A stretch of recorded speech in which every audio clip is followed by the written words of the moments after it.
Ladies and gentlemen, we are live. Hello, I am Paula D of the MMA Opinion, and I'm joined on the line today by Clay RingBoy Teel. What's up? What's up? Clay came to prominence after a Facebook post changed his life. How are you doing, Clay? And do you want to talk me a little bit through that Facebook post, the infamous one? Absolutely. I'm very blessed. I appreciate you guys for having me on, man. So it was actually a Facebook comment. So Bare Knuckle posted a new picture and they said, welcome the new fleet of ring girls, right? And they're obviously gorgeous. They're fit. They're ring girls, proper ring girls. And I just sat there and thought, why not a natural person? You know what I'm saying? Why not no model looking, just a natural person? And then I thought, why not a fat dude with stretch marks? I happen to have stretch marks. It all kind of lined up perfectly. So I just posted a picture of myself showing off the stretch marks and said, you know, I applied 100 times. You guys are sexist. Is it because the stretch marks? What's going on? And then they replied, nah, man, we accepted you a long time ago. You need to check your email. And then the fans, they took off with it. They're like, no, this has got to happen now. So, and now here we are. I'm going to every event now. I'm doing work for them and not for Bare Knuckle themselves, but interviewing the fighters and such. So yeah, I'm blessed, man. Very blessed for it. It seems to genuinely have changed your life. So you said that this kind of came about kind of as a body conscious thing, and that you obviously not that you're against the ring girls that they had, but that you were saying they needed to kind of step up their game in that regard. And you yourself, you have a young daughter. Is that kind of the inspiration of where the post came from? So it was pretty much to help normalize normal people being in there, you know. I know all the ring girls up there, or I know two of them at least, one of the two main ones, if I'm not mistaken. They work hard, honestly. People think it's just go up there, show off, do the cards, and it's much more than that.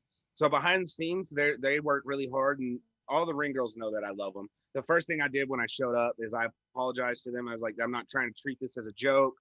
I mean, no disrespect towards your line of work. Every single one of them loved it. They said, no, man, like, welcome to the team. Took me underneath their wings, gave me a few pointers and all that. But no, I think more or less it was just trying to put on a few smiles. You know what I mean? 2020 was just shit for everybody. Yeah. So I just said, man, something's got to give. Something's got to give. And if it had to be my stomach, it had to be my stomach, you know? I actually, that's how I came across the post just randomly on the BKFC page, and they said, if we get to 5,000 likes, we'll bring Clay out to the next event. And I was on it straight away. I shared it on the MMA Opinion page, and I know a lot of our guys showed it some love. I can't think what was going through your head when they did post that original post saying 5,000 likes and we'll fly him out? Yeah, so I didn't even see it at first, and then they messaged me. Bare Knuckle messaged me, and they said, "Hey, go check out our page." And then all of a sudden, I go and look, and it has 3,000 likes already. Yeah. And then I go to their Instagram, and it has 15,000 likes on their Instagram. So I was like, "Oh shit! Like this is gonna happen." Yeah. And then my mentality, you know, it kind of switched from this is a game to I can't let people down now. Yeah. So I done ran my mouth too much, you know, there's no backing out. So I immediately went to, we're going to take this thing. We're going to take off with this thing. We're not going to treat this thing like a little thing. I'm going to strike while the pan's hot, strike while the oil's fresh, you know, and I'm happy I did because it opened a lot of doors. I mean, every event I go to now, I'm sponsored. So shout out Healthy One. I appreciate you, Healthy One. Very good. That's the beginning. I do want to talk to you a little bit about that first event you went out to, BKFC 15. It was Bob O'Bannon versus Sam Shoemaker, if I'm not mistaken. That's correct. What was the experience like arriving the day before and getting to meet all the fighters and all the staff there at the event? Did they really make you feel welcome and a part of the team right from the off? So the first thing we did, obviously, we showed up to the hotel. One of the first fighters I met, Drew Lipton. Shout out Drew Lipton, Spider Monkey. Got great heart, man. Looking forward to seeing him back in there again. He was so humble and so nice. Shook my hand, asked who I didn't. He had no idea who I was at first. I told him I'm the ring boy. He kind of freaked out or whatever. And then we went from that to my photo shoot. And mind you, I've never done a photo shoot. Obviously, I've never been in that type of life or anything. Katie Shook, shout out Katie. She is like my number one person in the whole world. Sorry, babe. She hooked me and my wife up from the beginning. Didn't stop making sure we were okay the whole time. Made sure that we felt at home. And then the next step was weigh-ins, obviously. Yeah. So weigh-ins at this event, there wasn't public weigh-ins, so it was very close space, close quarters. You could tell a lot of people had no idea who I was or why I was there. And then Katie started telling people, "Oh, hey, the RingBoy's in here. The RingBoy's here." And all of a sudden, man, everybody's attitude just switched, and everybody came up, giving me hugs, and Tyler Goodjohn, for instance. Yeah. I know there's a lot of quarrel between him and BKFC right now, but anyway, I was a fanboy of Tyler from before Bare Knuckle, right? I saw him fight in the UK, and I was like, this dude's legit, you know? So I've been a fanboy ever since. He shows up, media swarmed him. The second he stepped foot in that place, media swarmed him. He answered 2 questions, pushed them out of the way, walked straight up to me and gave me a hug, said, "What's up, brother? It's good to see you, man." Yeah. And I shit a golden turd. It was amazing. It was absolutely amazing. But no, man, BKFC is just, it's one big ass family. I know you hear that a lot from a lot of different companies, but if you ever get behind the scenes, it is, it's top notch family right there. Very good. And I suppose coming from this and coming from the first event, you were invited to become a co-host on the KnuckleUp Podcast as a result. One of the many ways, obviously, that the doors that you mentioned that have opened for you. What has that been like, being a part of that podcast? And where can we find you on social media on that podcast? So yeah, thank you so much for bringing that up. KnuckleUp, one word, and then podcast on Facebook. We're also on Instagram at KnuckleUp. It's a picture of old 1800 bare knuckle boxers. We just cropped our face in it, had a little bit of fun. Yeah, man, that's another reason the doors have opened for me, right? If it wasn't for Juan and Sean, those guys right there have really hooked me up and got me a lot of connections, and vice versa. That's kind of why they asked me to be on the team, so that way my fan base would come over and stuff. But it was a perfect match. There was a couple of podcasts that offered me, so I was kind of tossing everything up. Nothing against the other podcasts. They're amazing too. I just saw something with this podcast, and we've blown up, man. Yeah. We've only been around for maybe a month and a half, 2 months, but everybody knows who we are now. You can't go anywhere without seeing KnuckleUp shirt or KnuckleUp this or KnuckleUp that. Those guys really are truly like my blood brothers now. So shout out Juan and Sean. I appreciate you guys. Great stuff.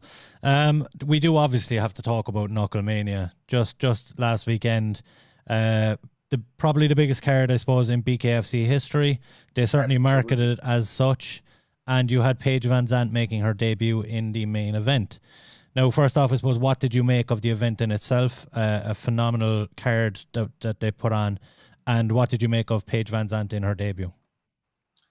So we'll start off with Knucklemania in a whole. It lived up to the hype, right? It had a lot of hype coming in, and it lived up to the expectations times two. Like David Feldman said, the president of BKFC, they graduated that night. And yeah. I think that's the proper way of putting it. I mean, you have Shaquil O Neill, who's now going to be investing money into the bare knuckle to become part owner and all this and all that. There's no, just like KnuckleUp, you can't go anywhere without seeing bare knuckle fighting championship. So it's slowly making its way mainstream, and once it does, it's going to be over. So there's other bare knuckle organizations out there, especially in the States, trying to glow up and stuff. But bare knuckle fighting championship did it right. They sat down, made a proper rule book, made it look as professional as possible. First event, whatever, that anybody's first event is going to be kind of wonky. But I really think after Knucklemania, people take them serious now. There's still a lot of hate out there because they had some people who've never fought before, like Brandon Lambert, people like that. And then Dave Morgan, a lot of people said Dave Morgan didn't need to be on there. Yeah. Dave Morgan is a veteran fighter. He has a lot of fights. They might not be against pros, but he does have a lot of fights. And for Brandon Lambert, here's my output on it. How many fans I know I myself talk shit to, saying, they're in the seats going, "Oh, I would have whooped that dude's ass. Oh, this dude's cardio is trash. I would have done this. I would have done that." And then they never even take a fight, nonetheless step into a gym. Yeah. Right. Now we have a fan who's running his mouth, talking shit, and then signs a contract. Willing to back it up, drops yeah. 40 pounds, and then fights an absolute killer. Yeah. I've got nothing but respect for Brandon Mallow Lambert. Yeah. Nothing but respect. Anyway, moving on to Paige. When this all erupted, my first pick was Paige VanZant. I think she was being undermined too much and all that. That being said, Britton Hart came on the show. I'm very good friends with one of her coaches, Fusebox. They train me now, so RingBoy's looking to get in the ring. Stay tuned. Talked to Britton a little bit. I was worried that she was going to go in there with too much emotion. I was worried she's going to just try to knock her head off, but she impressed me. She went in there calm, cool, and collected.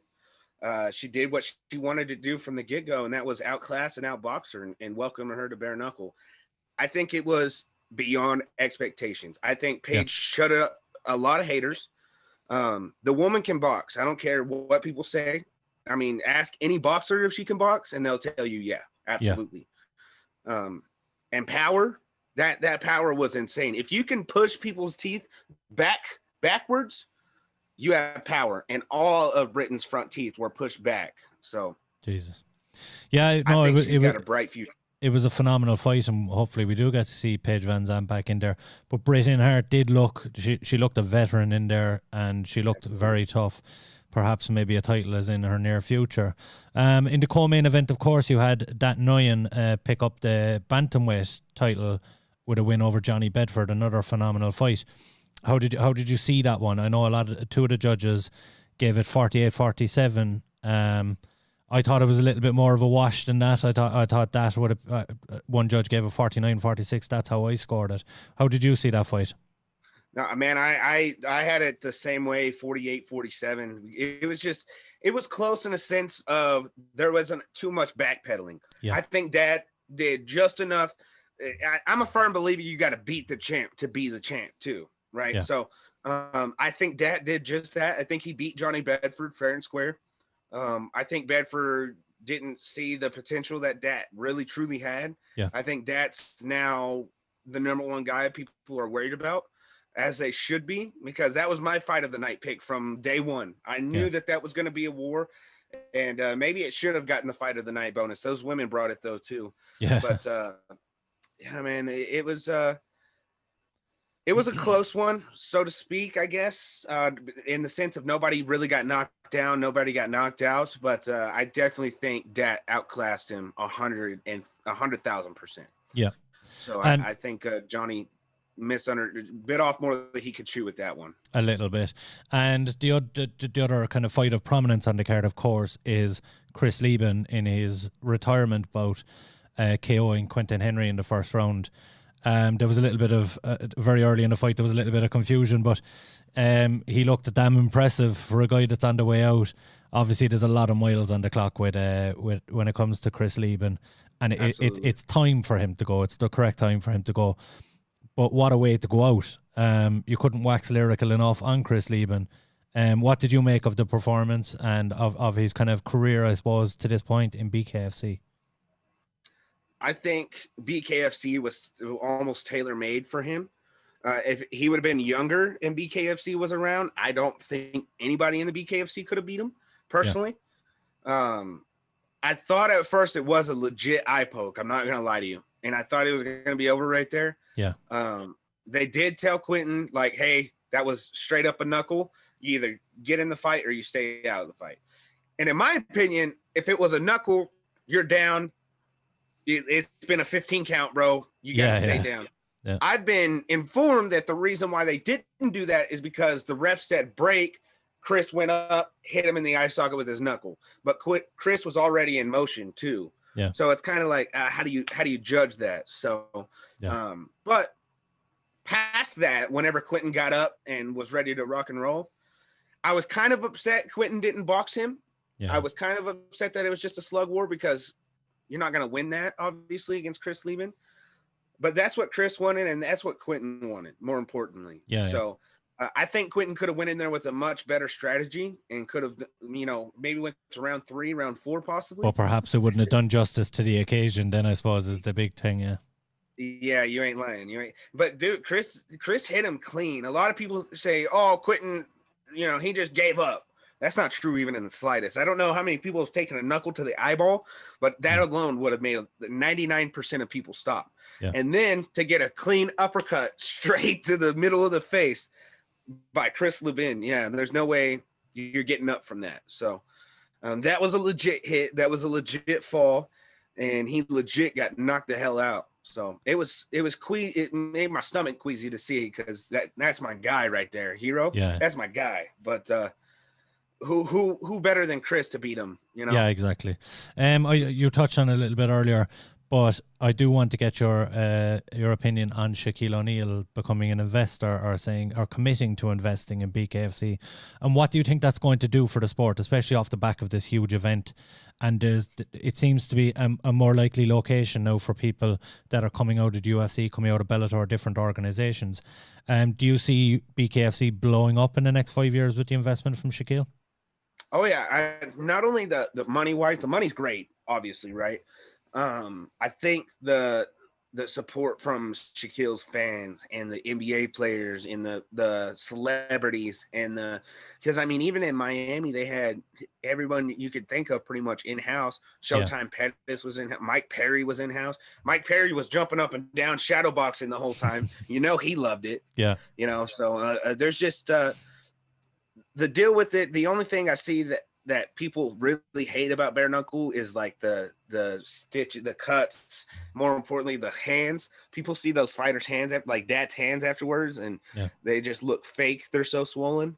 That's really the only downfall on the bare knuckle not exploding right away. But look at UFC, man. When UFC started, that's all you heard from UFC. It was some gladiator sport that shouldn't be around. And granted, they had crazy rules in the beginning, sumo fighters fighting featherweights pretty much, but BKFC is not quite there. Maybe Dat versus Beltron, we'll see. But no, man, I think BKFC, the shooting from the stars, you know, and they're going to be hitting them too. Yeah. They have so much support everywhere that it's going to be hard. Even different countries now are put on notice. Everybody and their sister wants to be involved with the bare knuckle fighting championship group. So I definitely think after Shaq invests money and support, people are just going to want to jump on that train. Yeah, and you mentioned Mike Perry there. There's another man that you were saying about Chris Leben, that he was born for the sport. Mike Perry, you couldn't argue that there's another man like him. Perhaps down the road, he'd be someone that would be a huge name to sign for BKFC. I don't know why he's not doing it yet, to be God honest with you, man. There's a couple of people in there like George Masvidal. What are you doing, bro? What are you doing, bro? This is literally where you came from. Yeah. Come be champion in your root. Not only that, but Luis Palomino, the champ, he's beat George. He called George out, said, come get your rematch, baby. Yeah. George, you're put on notice, baby. You're put on notice. But no, I think that'd be a good one because, I mean, go look at his street fights with Kimbo. Exactly. He was 16 years old beating up big ass men. Yeah. So, I mean, his boxing is legit. So there's a couple of guys in the UFC and maybe even Bellator, like Austin Vanderfought. I think he'd be decent in the bare knuckle world too. I know I'm a little biased because Paige and all, but but it's certainly a move that you could see happening. Yes, yeah, absolutely. Even talks of Conor McGregor. I don't know about that one, but if he could get away from the leg kicks, maybe that would help him. Huh? Shaquil will have to open them purse strings quite wide if he's going to get Conor McGregor on board. You ain't lying. Look, I do want to ask before we go, what is next for Clay RingBoy Teel? When are we going to see you next at an event? I know obviously you have other stuff going on as well, but what do you see in the near future for yourself? So I will officially be going to every bare knuckle fighting championship event.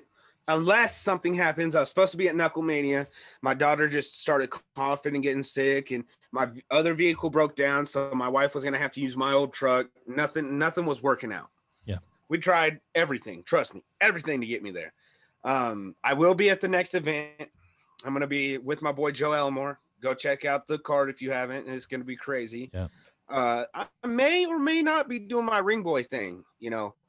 There's no confirmation yet, but every time I get in the building, the fans go crazy, and the fans get what they want in bare knuckle. That's why I showed up in the first place. So exactly. Yeah. You'll definitely be seeing more stretch marks in the future. I can promise that. I can promise that. The only thing, of course, if you're training for the fight, maybe those stretch marks will go away. You'll have to compete at a heavier weight class or something that you intended. I can draw them on. They'll never leave. Look, before I let you go, we like to ask our guests on the MMA opinion to tell us something we don't know about them. So what don't we know about Clay Teel? That's a good question, actually. You can steal that one for KnuckleUp if you want. What's that? You can steal that one for KnuckleUp. Yeah. Oh, you already know. I've been taking notes the whole time, my man. I'm gonna be stealing something you don't know about RingBoy. Let's see. Well, I live in Colorado. That a lot of people think that I was born and raised here. I'm a Texan, baby. I was born in Texas. We call it Tejas back where I'm from. Yeah. I was born in Tejas. That's my natural roots. I'll be a Texan to the day I die. I bleed Texas. That's just who I am. If you're from Texas, you understand me. If you're not from Texas, you have no understanding of what I'm talking about. But no, I mean, I own a small landscape company. This RingBoy stuff, it's fun. Doesn't pay the bills though, So me and my family run a small landscape company. So if you're in Colorado, you need some landscape work, hit me up. Very good. Very good. Listen, it was an absolute pleasure. I've been excited to get you on for the last few weeks, and I knew with the card that we had at the weekend, it was the right time. It was an absolute pleasure to get you on. Hopefully we get to see you do your stuff again soon. Absolutely. Hey, thank you guys so much for taking me and having me on. I appreciate you guys. No problem at all, brother. Thank you. Yes, sir.